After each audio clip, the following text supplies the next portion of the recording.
Assalamualaikum warahmatullahi wabarakatuh.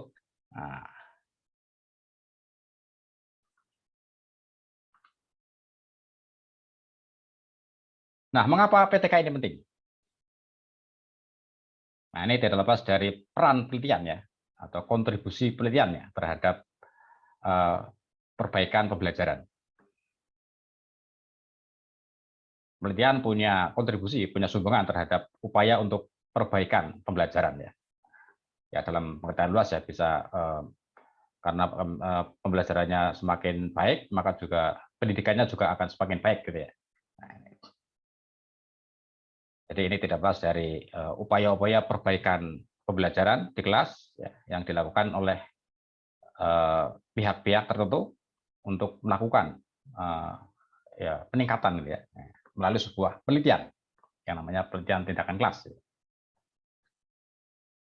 Ya, di dalam pembelajaran guru bukanlah objek ya, tetapi dialah juga bertanggung jawab untuk mengembangkan dan meningkatkan terus ya keterampilan pembelajarannya. Dia adalah guru adalah subjek pelaku ya. Nah, seringkali guru di dalam meningkatkan belajarnya itu biasanya mengadopsi ya dari cara-cara yang dilakukan oleh peneliti dari luar. Penelitian pendidikan ini pada umumnya dilakukan oleh para ahli, para peneliti ya dari luar ya, yang seringkali kurang menghayati ya, atau kurang dihayati oleh guru ya. Jadi karena hasil penelitiannya dari pihak luar, ketika guru membaca hasil penelitian itu ya dengan bahasa yang akademis, ya, yang kadang-kadang ya dengan istilah-istilah yang barangkali masih sulit dipahami oleh guru, maka disitulah ya peran penelitian tindakan kelas menjadi penting. Nah, di samping itu juga biasanya sebuah penelitian yang dilakukan oleh pihak luar, oleh peneliti di luar, itu untuk dipublikasikan di jurnal misalnya ya, di media-media akademik, itu memakan waktu yang cukup panjang ya. Jadi misalnya seperti saya mengirimkan artikel ke jurnal, itu bisa 1 tahun ya baru terbit ya. Itu pun jika pihak jurnalnya tertarik, berminat untuk menerbitkan, dan memenuhi syarat untuk diterbitkan. Lama sekali, atau hasilnya nanti akan bisa dibaca ya tahun depan atau bahkan beberapa tahun ya bisa ya.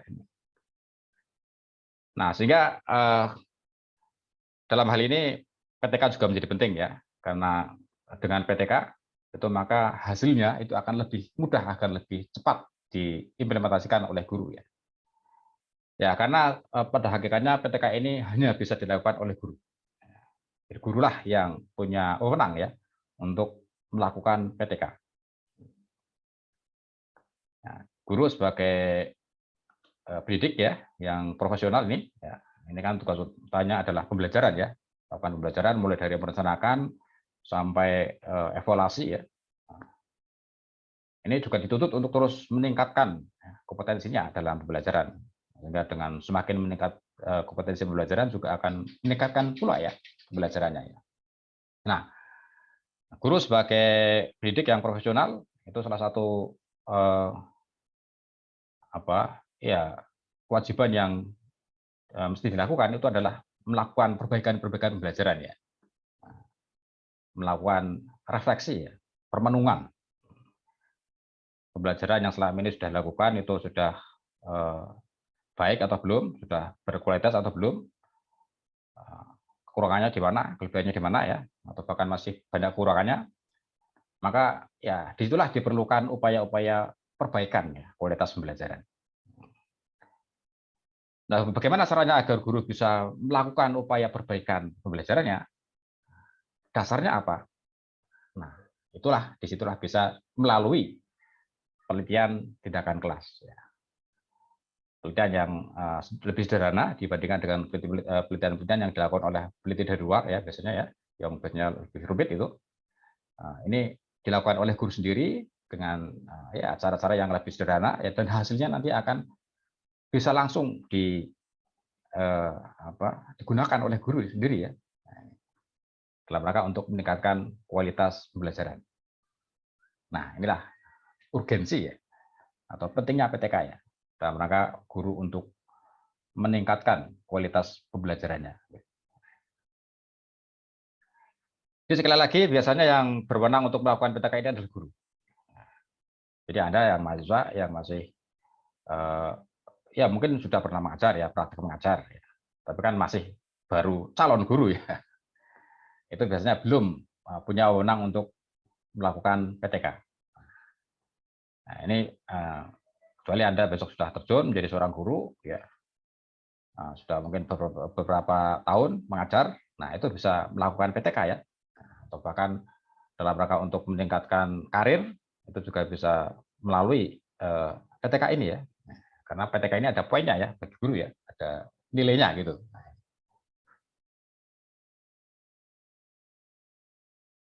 Ya baik, itu gambaran tentang urgensi PTK ya. Kemudian kita mulai pemahaman kita tentang PTK dari konsep dasarnya ya, konsep dasar PTK ya. PTK adalah suatu bentuk penelitian yang bersifat reflektif ya, bersifat permenungan dengan melakukan tindakan tertentu agar dapat memperbaiki atau meningkatkan pembelajaran secara lebih profesional. Jadi sebuah penelitian dengan sebuah aksi tertentu ya, dengan sebuah tindakan tertentu. Sehingga tindakan itu bisa meningkatkan kualitas pembelajaran di kelas. Ini PTK ya, pengertiannya gitu ya. Ya, tujuannya adalah agar terjadi perbaikan dan peningkatan layanan profesional guru dalam pembelajaran. Ya, tadi ya, sebagaimana urgensi dari PTK ya, ini tujuannya nih agar pembelajaran itu semakin meningkat, semakin berkualitas gitu. Tujuannya. Kemudian manfaat dari PTK ya, ini sebagai sebuah inovasi pembelajaran ya, karena guru melakukan penelitian sendiri, ya, nanti mungkin akan dihasilkan sebuah metode, pengembangan metode barangkali ya, atau pengembangan materi. Nah, sehingga guru di sini merasa percaya diri ya, karena punya cara, punya karya ya, punya karya ya, dan itu bisa diterapkan di kelasnya ya. Nah, dan ya diharapkan juga bisa membawa perbaikan. Bisa juga untuk pengembangan kurikulum. Jadi misalnya ketika melakukan PTK itu salah satu kelemahan yang atau kekurangan yang masih perlu diperbaiki itu adalah materinya misalnya. Jadi, materinya perlu dikembangkan sehingga itu juga akan berubah mempengaruhi kontennya, konten kurikulumnya. Sehingga PTK juga bisa menjadi landasan untuk memperbaiki kurikulum ya. Jadi guru bisa mengembangkan kurikulum melalui hasil PTK ini. Ya, guru memang punya otonomi ya untuk mengembangkan kurikulum di tingkat kelas ya. Jadi ketika pembelajaran itu guru bisa ya mengembangkan kurikulum. Kurikulum secara resmi memang sudah ditetapkan oleh kementerian ya sampai ke silabusnya ya. Tapi ketika implementasinya di kelas, guru di situ bisa ya mengembangkan materinya gitu ya. Ya, tentu manfaat lain adalah untuk pengembangan atau peningkatan profesionalisme guru. Semakin guru memiliki karya, portofolio di bidang penelitian, maka ya dia akan semakin memiliki banyak inovasi ya, banyak karya, ya, sehingga akan semakin meningkat pula ya profesionalismenya. Kira-kira ini gambarannya. Ya, berikutnya adalah karakteristik PTK. Yang pertama adalah masalah praktis di kelas. Jadi PTK ini untuk menyelesaikan masalah praktis di kelas. Ya. Nah, sehingga ruang lingkupnya adalah kelas ya. Jadi ruang lingkup yang sempit, yang ya terbatas ya, tapi praktis ya. Nanti bisa diterapkan di kelas ya, di kelasnya sendiri gitu. Jadi yang kedua adalah kolaborasi. Jadi ini penelitian ini dilakukan secara kolaboratif ya, atau kerjasama dengan guru lain biasanya ya. Guru lain bisa berperan sebagai pemantau misalnya. Jadi guru yang melakukan PTK itu menjadi guru model, ya. Dia menerapkan sebuah mungkin metode ya, metode belajar. Terus guru lain memantau. Nah, kira-kira implementasi dari metode yang diterapkan oleh guru model itu sudah optimal belum, ya sudah ideal belum. Nanti akan dilihat kurangannya di mana, kelemahannya di mana, ya. Mana yang perlu dikembangkan, perlu diperbaiki, perlu direvisi. Ini ada kerjasama dengan guru lain biasanya, ya. Ya, melibatkan guru lain.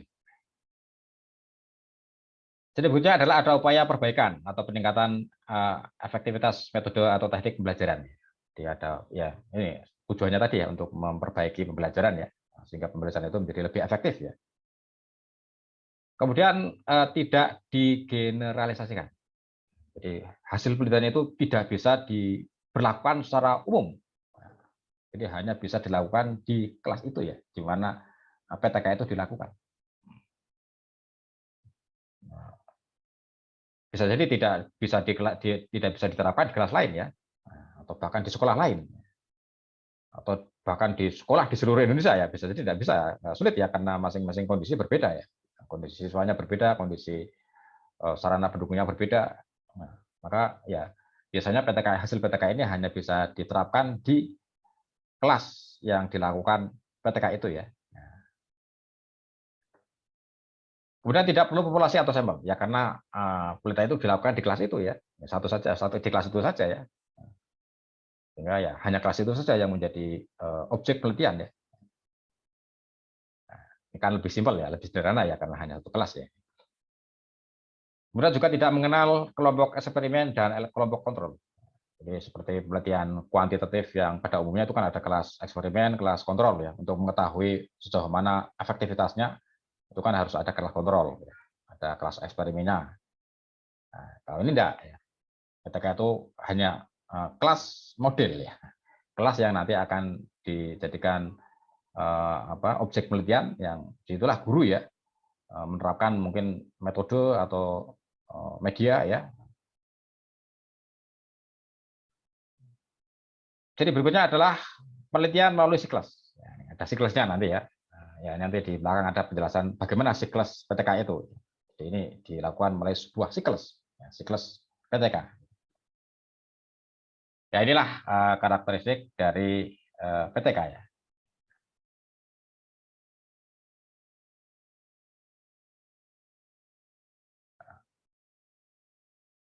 Kemudian prinsip-prinsip PTK, ya, ini hal-hal yang mendasar yang perlu kita perhatikan, ya, ketika kita melakukan PTK.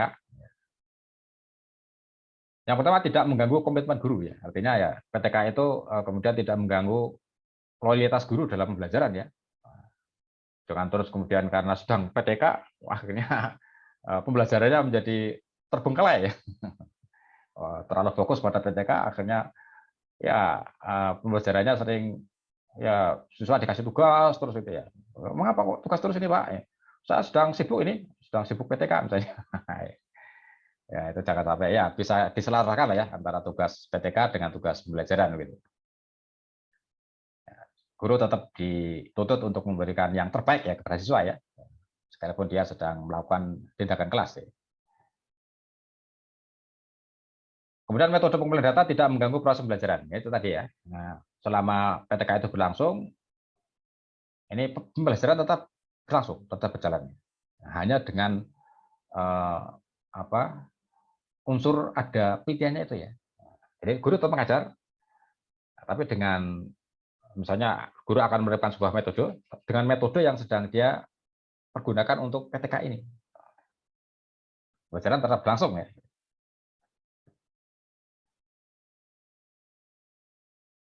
Masalah yang dipilih adalah masalah yang merisaukan komitmen profesional untuk memberikan layanan terbaik. Jadi masalah-masalah yang merisaukan guru, ya. Ini di kelas ini kok ada sesuatu yang menjadi problematis ini, ya. Misalnya satu kelas siswa itu ketuntasan belajarnya hanya 40%. Nah, ini kan guru sebagai pendidikan risau, ya. Berarti kan target ketuntasan belajarnya kan sangat kurang, ya, hanya 40%.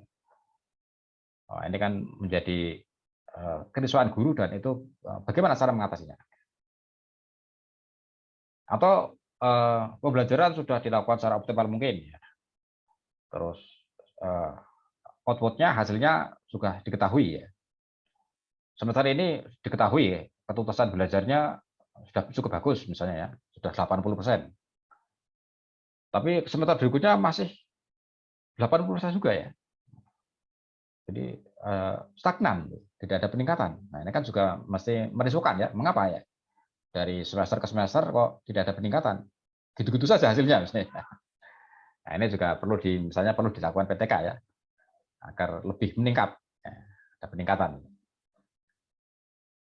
Guru mengikuti prosedur etika berorganisasi ya nih dalam pengorganisasian PTK ini ya diikuti ya etika-etikanya ya, bagaimana misalnya penelitian itu mesti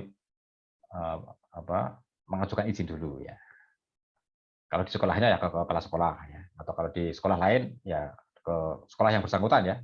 Etika penelitian lah biasa ya, mengajukan perizinan, kemudian memberitahu kepada guru yang akan misalnya diajak kerjasama ya, dan seterusnya ya, ini etika-etika penelitian lah dalam organisasi sekolah ya, akan menggunakan ruang kelas, akan menggunakan media mungkin ya, sarana pendukung. Nah,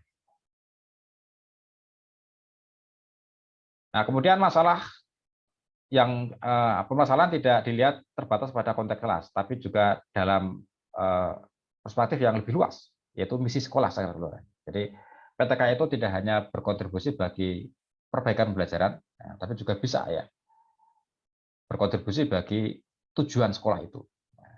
Jadi kalau misalnya kita sejarah ya, kalau sejarah kan jelas ya, misalnya salah satu tujuannya adalah mengembangkan semangat kebangsaan pada diri siswa.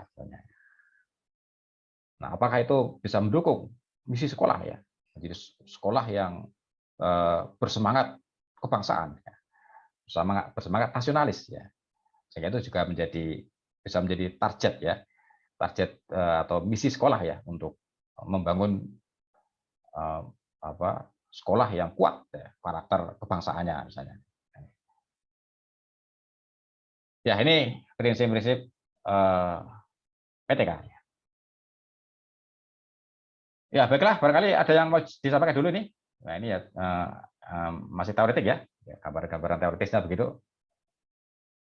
Silakan, kalau ada yang mau disampaikan.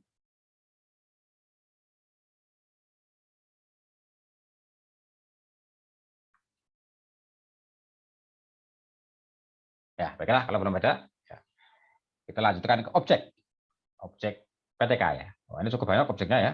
Jadi ini beberapa hal yang bisa kita lakukan ya sebagai topik PTK ini ya. Bisa masalah metode mengajar atau metode pembelajaran ya. Ya, barangkali ini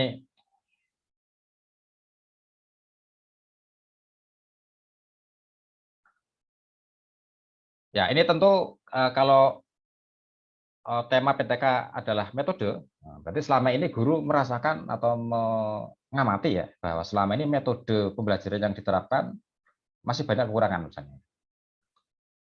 Masih ada yang kurang ya. Selama ini sudah digunakan metode yang cukup bervariasi sebenarnya ya. Sudah menggunakan metode diskusi ya. Metode yang mengaktifkan siswa ya. Tetapi kok hasilnya ya tidak mengalami peningkatan ini misalnya. Ketuntasan belajar siswa kok tidak meningkat ini. Mengapa ya? Padahal metodenya sudah diskusi, bagus ya. Wah, ini berarti perlu ada perubahan ya dalam metode gitu ya. Diperlukan sebuah metode baru gitu ya, yang diharap bisa meningkatkan ya ketuntasan belajar siswa. Nah, apa metode itu misalnya? Wah, ya, guru kan yang sehari-hari di kelas ya kan mestinya bisa paham betul ya kira-kira metode yang pas ya yang dibutuhkan oleh siswa ini apa ya. Selama ini sudah diskusi tapi kok masih begini-begini saja hasilnya. Nah, guru bisa mencari ya berbagai referensi, berbagai sumber ya, mana kira-kira metode yang tepat untuk memperbaiki pembelajaran ini. Nah,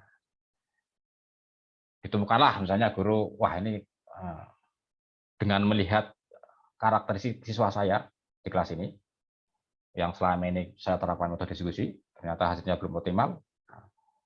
Ini dengan metode ini kemungkinan ya diasumsikan itu bisa untuk meningkatkan pembelajaran. Diskusi kurang optimal bisa dipadukan misalnya, dimodifikasi dengan metode lain. Diskusi dan bermain peran misalnya. Ini misalnya ya, diskusi dan bermain peran ya. Jadi modifikasi metode diskusi dengan bermain peran. Jadi misalnya ketika diskusi itu suatu tema sejarah, materi sejarah, siswa diskusi. Tapi ketika diskusi itu siswa sambil memerankan tokoh-tokoh sejarah tertentu misalnya. Diskusi tentang peristiwa proklamasi. Maka ketika diskusi itu siswa itu memerankan tokoh-tokoh proklamator, tokoh-tokoh yang terlibat dalam peristiwa proklamasi.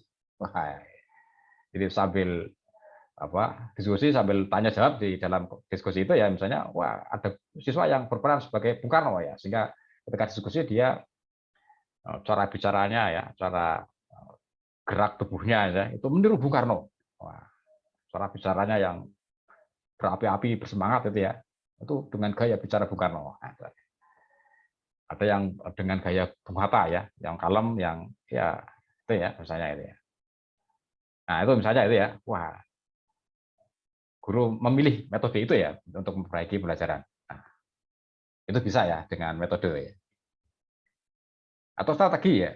Strategi selama ini sebenarnya strateginya sudah bagus ya. Jadi strategi pembelajaran yang berpusat pada siswa. Siswalah yang didorong oleh guru untuk aktif dalam pembelajaran. Tapi justru malah tidak efektif. Wah, bisa jadi ini direnungkan ya, direfleksikan ya. Mengapa? Oh, ternyata guru sudah begitu kuat mendorong siswa untuk aktif, tapi ternyata yang aktif hanya itu tuh saja siswanya ya. Hanya 1-2 orang saja. Yang lain belum bisa aktif ya. Nah, maka bisa jadi nanti justru metodenya strateginya sudah bagus berpusat pada siswa, tapi justru malah tidak optimal. Nah, maka bisa misalnya ya. Nah, sementara barangkali diterapkan dulu berpusat pada guru ya. Guru saja yang aktif dulu. Nah, nanti sambil sedikit-sedikit siswa didorong, ya, dimotivasi untuk aktif. Nah, ini strateginya ya. Lalu juga model ya, model pembelajaran ini ruang lingkupnya lebih luas lagi ya, karena model ini sudah pola pembelajarannya, tidak hanya metode, tidak hanya strategi, tapi sudah pola pembelajarannya. Nah, barangkali setelah direnungkan oleh guru ya, ini ternyata problemnya tidak di metode, tidak strategi, tapi lebih luas dari itu problemnya ini. Problemnya ini pada model ya. Jadi semua komponen pembelajaran itu perlu dirombak kira-kira ya, perlu diperbaiki gitu ya. Perlu ada model baru yang diterapkan oleh guru misalnya. Nah, ini juga bisa ya. Ya seperti saya misalnya kemarin di waktu disertasi itu juga membuat model ya, membuat model pembelajaran ya. Jadi, memodifikasi beberapa metode pembelajaran menjadi sebuah model pembelajaran baru. Ya, saya membuat model pembelajaran nilai-nilai karakter bangsa berbasis tokoh pahlawan nasional dengan teknik klarifikasi nilai. Ini kan sebuah model baru ya. Ini kalau ini memang agak cukup kompleks ya, kalau model ya. Dan juga barangkali masalah evaluasi ini, tesnya ya, tesnya barangkali yang perlu diperbaiki ini ya. Wah ternyata setelah direnung-renungkan, wah ini ternyata instrumen evaluasinya dengan materi yang diajarkan oleh guru itu ada gap ini. Ternyata instrumen tesnya bagi siswa terlalu jauh lah dari materi yang sudah diajarkan. Banyak item pertanyaan di tes yang tidak diajarkan oleh guru, tapi dibuat soalnya misalnya. Sehingga akhirnya juga hasilnya tidak, ya banyak siswa yang kesulitan mengerjakan tes ya. Nah, ini bisa digunakan perbaikan ya untuk tesnya ya. Bisa juga masalah perubahan nilai dan sikap. Ya, perubahan sikap dan nilai-nilai ya. Nah, ini kalau ini berkaitan dengan outputnya, hasilnya ya, hasil. Ya kalau sejarah kan jelas ya, sangat bernuansa nilai-nilai ya, nilai historis ya, sikap ya. Nah, misalnya tadi nilai-nilai nasionalisme ya, guru sudah mengajarkan nasionalisme, kebangsaan dan seterusnya. Tapi kok dilihat dari sikap siswa ya, nilai-nilai yang dipegang dan juga terekspresikan dalam sikap siswa. Kok ini banyak yang tidak menunjukkan nasionalisme ini. Upacara bendera kok banyak yang enggak hadir, banyak yang ikut ini ya, atau ikut tapi enggak ya sepenuhnya mengikuti upacara ini. Wah, ini kan bisa menjadi bahan perenungan ya, terutama guru sejarah ini. Guru sejarahnya siapa ini kok siswa ketika upacara kok enggak semangat ya? Oh, ini kan menunjukkan sikap nasionalisme ini, wah dipertanyakan ini. Nah, itu bisa ya dari situ. Terus juga masalah medianya ya. Medianya sekarang guru sudah ya, sekarang sudah canggih gitu ya, sudah banyak menguasai teknologi informasi. Guru menggunakan media yang sangat bagus ya. Pokoknya canggih lah medianya ya. Tapi ketika diterapkan siswa, malah hasilnya kok tidak optimal malah. Wah, ada apa ini? Kan perlu direnungkan. Wow, ternyata bagi siswa itu media yang digunakan oleh guru itu sangat luar biasa.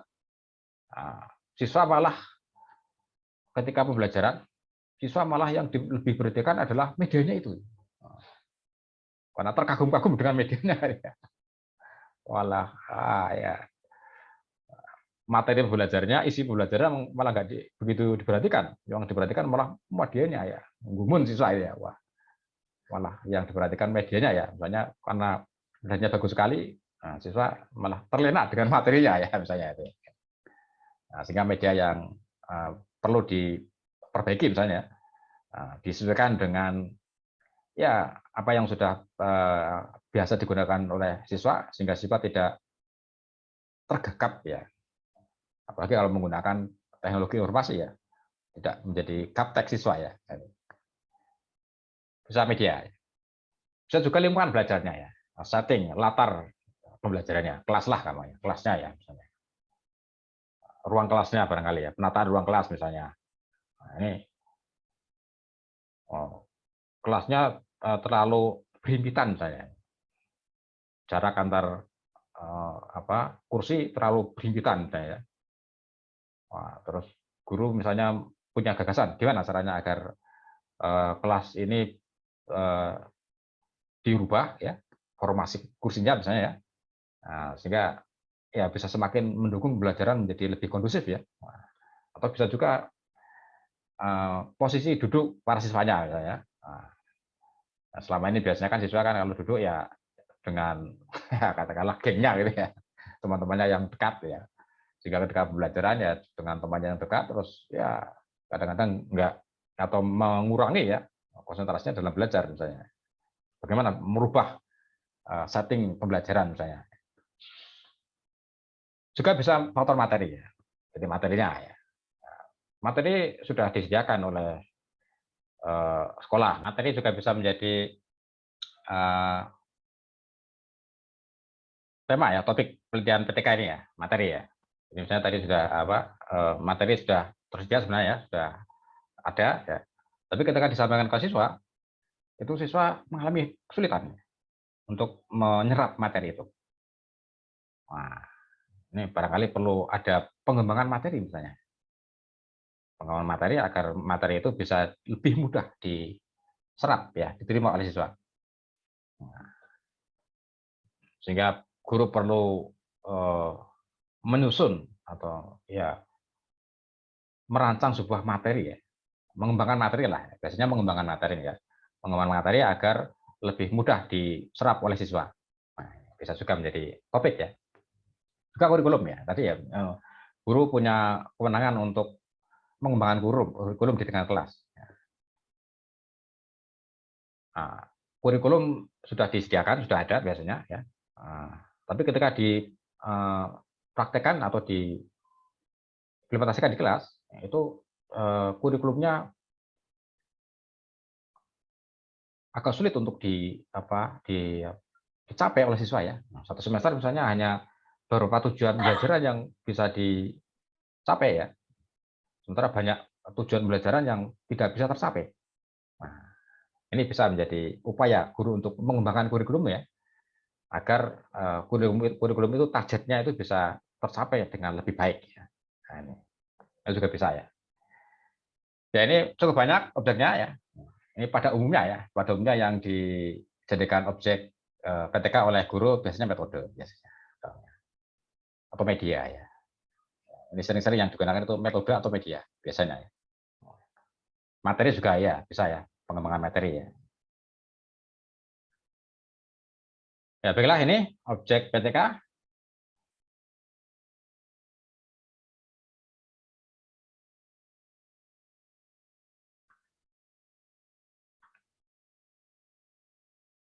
Ya, berikutnya adalah kelebihan dan kekurangan PTK. Ya, ini sebagai sebuah penelitian, PTK tidak lepas dari kelebihan dan kekurangan ya. Kelebihannya adalah penelitian ini dilakukan secara kolaboratif pada kerjasama dengan guru lain ya. Biasanya guru lain itu berperan sebagai pemantau ya, pemantau pelaksanaan PTK. Nah, karena penelitian ini dilakukan oleh guru sendiri dengan bersama dengan guru lain, nah, maka hasilnya ya itu guru akan merasa lebih memiliki ya hasil penelitian itu ya. Ini tentu berbeda dengan apabila penelitian itu dilakukan oleh pihak luar ya, oleh peneliti di luar ya. Hasilnya ya milik peneliti itu ya. Guru hanya sekedar menerima ya, dan barangkali kalau disarankan untuk diterapkan ya guru berusaha menerapkan ya. Tapi ya itu kan hasil karya orang lain ya. Tapi kalau ini kan hasil karya sendiri, hasil karya kolaborasi dengan guru lain, sehingga rasa memiliki terhadap hasil penelitian ini ya lebih kuat gitu ya. Juga kreativitas ya, ini PTK ini mengembangkan kreativitas guru ya, bisa dalam metodenya, kreativitas metode atau media ya. Ya kreativitas, ada unsur kreativitasnya ya. Guru terpacu untuk melakukan kreativitas dalam pembelajarannya. Juga pemikiran kritis ya, karena PTK ini kan basisnya adalah refleksi tadi ya, merenung-renung ya, permenungan, memikirkan kelemahan dan kekurangan yang selama ini sudah berjalan pembelajarannya ya. Ini kan perlu pemikiran kritis. Jadi belajar untuk menilai ya, merefleksi apa yang sudah dilakukan selama ini gitu. Juga perubahan-perubahan, ada perubahan ya. Dengan ada PTK tentu kan nanti hasilnya itu kan diharapkan akan membawa perbaikan. Ada perubahan-perubahan yang lebih baik. Dan kesepakatan ya, biasanya ya ada konsensus ya, ada kesepakatan nanti dalam posisi sebagai guru model, dalam posisi sebagai guru pemantau ya, guru yang berkolaborasi, guru pemantau, nah itu nanti ada kesepakatan ya. Wah, ya terserah mereka ya, tim ini akan bagaimana membuat kesepakatan, tapi ya ada kesepakatan di dalam proses PTK ini ya. Atau bahkan kalau PTK ini misalnya materi tadi ya, materi ya. Ternyata materinya itu yang selama ini tersedia itu sulit untuk diterapkan oleh guru kepada siswa. Nah, siswa berusaha untuk mengembangkan materi, bekerjasama dengan guru bahasa Indonesia misalnya, yang lebih terampil dalam mengolah materi ya, agar mudah diterima oleh siswa. Nah, biasanya membuat kesepakatan dengan guru bahasa Indonesia, bekerjasama untuk mengembangkan materi ya. Guru dari sisi kontennya, isinya, misalnya, sementara guru bahasa Indonesia dari sisi kemasan bahasanya, itu misalnya. Ya, kekurangannya adalah ya biasanya ini banyak dialami guru itu kurang dalam hal keterampilan ya, pengetahuan dan keterampilan untuk melakukan PTK ini. Ya, apalagi guru-guru yang misalnya guru ya masih awal ya, masih junior, mungkin baru beberapa tahun mengajar, belum berpengalaman dalam melakukan PTK. Nah ini biasanya ya masih ya bisa ya belajar dulu ya dengan guru-guru yang sudah senior misalnya, yang sudah punya keterampilan, yang sudah terlatih melakukan PTK ya. Juga terbatasnya waktu. Wah ini ya tadi itu karena guru kan tugas pentingnya pembelajaran.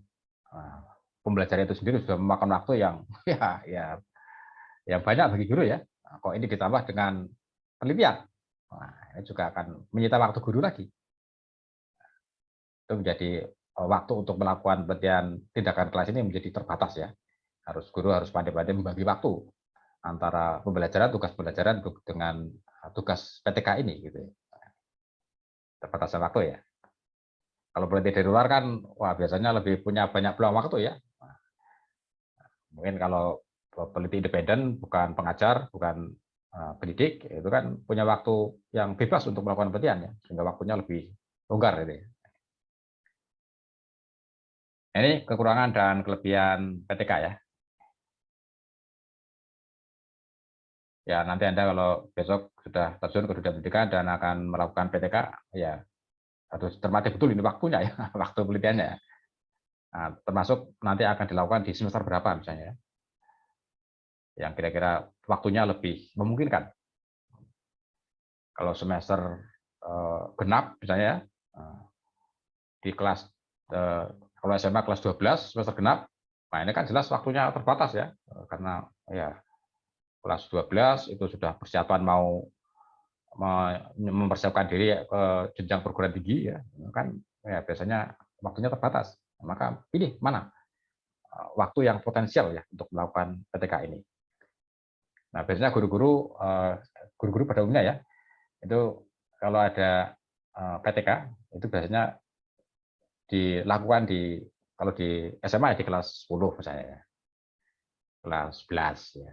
Kalau kelas 12 biasanya kepala sekolah pada umumnya ya, atau guru-guru itu tidak mengizinkan ya untuk dibuat atau dijadikan objek PTK ya. 10, 11 itu kan ya beban belajarnya masih belum begitu seberat kelas 12 misalnya ya. Waktunya juga masih cukup longgar gitu. Nah, seperti saya kemarin mau penelitian disertasi itu juga begitu ya. Yang saya ambil ya kelas-kelas 10, kelas 12 ya. Ya kelas 10, 11 ya, kelas 12, kelas 12 tidak saya ambil dari sampel ya. Nah, itu saya juga berpikir ya, pasti ini kalau saya ngambil sampel kelas 12 nggak diizinkan oleh guru ya. Dan juga kepala sekolah gitu ya. Nah, ini ya itu berikutnya adalah bagaimana ini pelaksanaannya PTK ya. Nah, PTK berangkat dari persoalan yang kecil. Jadi, lingkupnya kecil saja ya, jangan terlalu luas ya. Karena ini kan nanti ya lingkupnya adalah kelas. Jadi masalah kecil apa yang sekiranya itu berpengaruh terhadap kualitas pembelajaran, yang selama ini menjadi kegalauan guru ya, karena berdasarkan hasil refleksinya tadi ya, permenungan tadi menjadi kegelisahan guru ya. Ya bisa tadi ya, masalah metode saja. Ya cukup di situ saja, masalah metode ya. Masalah media misalnya. Malah materi ya. Itu saja ya. Materinya pun misalnya dibatasi saja. Materi apa misalnya? Materi sekitar programasi misalnya. Itu saja ya. Materi seputar programasi pun sudah cukup banyak kan ya. Ada peristiwa sebelum proklamasi, ada peristiwa ketika proklamasi, ada peristiwa pasca proklamasi. Itu kan sudah cukup luas juga ya. Nggak, jangan materi, kalau mau mengembangkan materi ya jangan terlalu luas materinya ya. Materi dari manusia purba sampai reformasi, ini kan ya nggak mungkin ya, terlalu luas materinya ya. Jadi masalah-masalah kecil saja, sempit, terbatas ya. Kemudian merencanakan penelitian secara cermat ya. Jadi masalah tadi apa, kemudian kelasnya berapa yang akan dilakukan PTK, kemudian sejawat guru siapa yang akan bisa diajak kolaborasi bersama, kemudian jika membutuhkan konsultasi barangkali ya, karena baru awal melakukan PTK, bisa ya mengangkat konsultan ya, atau ya guru senior lah ya, untuk memberi masukan-masukan ya, untuk kita berkonsultasi ya. Kemudian juga jadwal ya, maksud jadwal yang realistik itu tadi seperti contoh-contoh kan ya, jadwal PTK kok semester genap kelas 12 misalnya ya. Nah, siswa kan sudah kemerungsung ini, wah kita mau lulus kok mendadak PTK segala atau ini ya. Jadi jadwalnya yang misalnya semester kasal ya. Semester kasal kelas 10 atau kelas 11 ya, itu ya. Siswa kan masih semangat-semangatnya belajar ya. Nah, itu bisa ya. Libatkan pihak lain ya, tadi guru ya, guru kolaborator ya, yang diajak kerjasama ya. Kemudian ada umpan balik. Jadi umpan balik dari siswa. Jadi setelah guru misalnya membuat metode baru, model pembelajaran, kemudian diterapkan. Nah, kemudian siswa diminta untuk memberi umpan balik. Kira-kira dengan penerapan metode seperti itu, bagaimana siswa merespon? Nah, ini biasanya ada angket misalnya, atau langsung ya. Nah, biasanya angket ya, angket umpan balik dari siswa. Nah, siswa diminta mengisi. Setelah guru menerapkan metode tadi, gimana respon siswa? Baik, kurang, malah bingung ya, malah kesulitan menerapkan metodenya misalnya ya, itu ada nanti ada umpan balik dari siswa ya. Dan laporan, tulisan laporannya.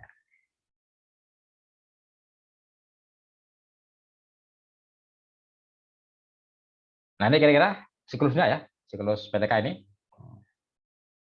Dari perencanaan, dari merencanakan PTK, kemudian dilaksanakan. Nah, jadi misalnya tadi guru membuat menyusun metode untuk memperbaiki pembelajaran. Direncanakan metodenya apa.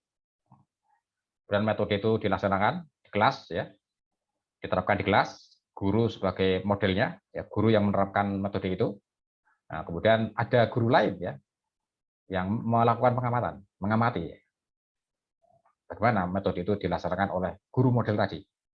Nah, guru pengamat ini mengamati ya, kekurangannya di mana, kelebihannya di mana, ya sudah sesuai dengan tahapan atau langkah-langkah pembelajaran yang direncanakan atau belum. Nah, ini guru pengamat. Nah, setelah dilaksanakan, diamati, nah, nanti kemudian direfleksi, direnungkan ya. Ini kan sudah selesai ya, siklus pertama ya. Siklus pertama sudah selesai, metode pembelajaran sudah diterapkan, sudah diamati. Nah, kemudian hasil pengamatan itu direfleksikan. Barangkali di mana kekurangannya, mana yang perlu diperbaiki. Nah, kalau sudah ada itu ada hasil pengamatan yang merekomendasikan diperlukannya perbaikan-perbaikan, maka di perencanaan diperbaiki lagi perencanaannya ya. Oh, metodenya ini tadi kekurangannya di langkah kedua misalnya. Langkah kedua terlalu banyak misalnya ya, terlalu panjang.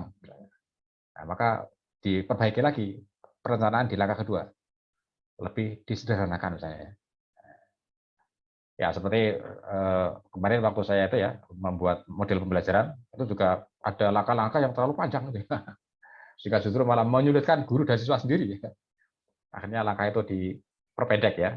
Jadi antara langkah, kalau saya langkah 7 dan 8 itu digabung jadi satu langkah saja. Nah, sehingga langkahnya menjadi lebih sederhana ya, lebih singkat gitu. Nah, terus setelah diperbaiki lagi, perencanaan diperbaiki, diterapkan lagi.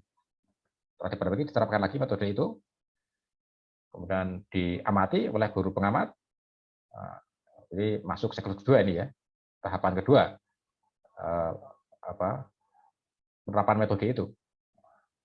Ketika tahapan kedua ini ternyata masih ada kekurangannya ini ya, masih ada yang belum jalan ini misalnya. Di tahap-tahap tertentu masih ada yang belum jalan. Nah, maka diperbaiki lagi, direnungkan lagi, direferensi lagi. Ya. Oh, kekurangannya di sini.